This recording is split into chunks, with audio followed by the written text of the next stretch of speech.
ఇంజినీరింగ్‌లో ఉండగా మీకు యాక్టింగ్ మీద ఒక ఇంట్రెస్ట్ స్టార్ట్ అయింది. అవును. కరెక్ట్. ఇటు డాన్సు నుంచి యాహ్! యాక్టింగ్ వైపు మీరు టర్న్ తీసుకున్నారు. అవును. అంటే dance is different, acting is different. అవునవును. చాలామంది ఆ డాన్స్ ఫ్యాషన్‌కి వెళ్ళిపోతుంటారు. రైట్. కానీ మీకు యాక్టింగ్ అనేది ఎప్పుడు అనిపించింది? అంటే డాన్స్ చేస్తున్నప్పుడు నాకు ఎక్స్‌ప్రెషన్ బేస్డ్ డాన్స్ బా నచ్చేది. ఆ జిమ్నాస్టిక్ బేస్డ్ అంటే కూడా. లైక్ నేను ఏదైనా కాంపిటీషన్స్‌లో పార్టిసిపేట్ చేసినప్పుడు ఇప్పుడు పల్టీలు, రింగులు అవునవునవును. అది నాకొచ్చేది కాదు. బిసైడ్స్ నాకది నచ్చేది గూడా గాదు.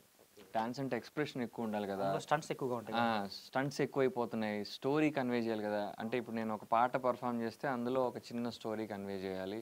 అందులో ఎక్స్‌ప్రెషన్స్ ఉండాలి. అప్పుడే జనాలకి అది రీచ్ అవుతుందన్నది నా ఫీలింగ్.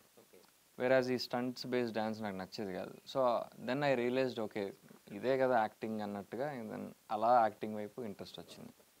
సో యాక్టింగ్ వైపు రావాలనుకున్నప్పుడు కూడా మీ ఇంట్లో చాలా ప్రాబ్లమ్స్ అంటే మ్మ్. ఎవరు యాక్సెప్ట్ చేయలేదు. First of all me family background బట్టి. రైట్. యూఎస్ వెళ్లారు.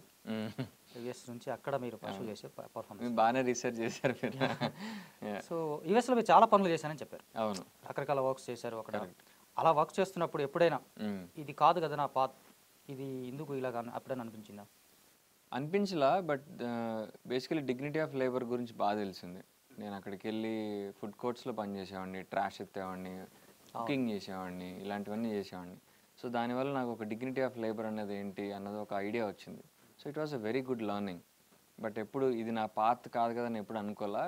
అది ఎప్పుడు అనిపించిందంటే లైక్ ఆ సాఫ్ట్వేర్ చేసుకుంటూ ఐ మీన్ చదువుకుంటూ వెళ్ళి మాస్టర్స్ చేస్తూ at the same time job కూడా చేసి బట్ నాకు ఆ ఇంట్రెస్ట్ మీరు చెప్పినట్టు ఇంజనీరింగ్ టైంలో కలిగింది.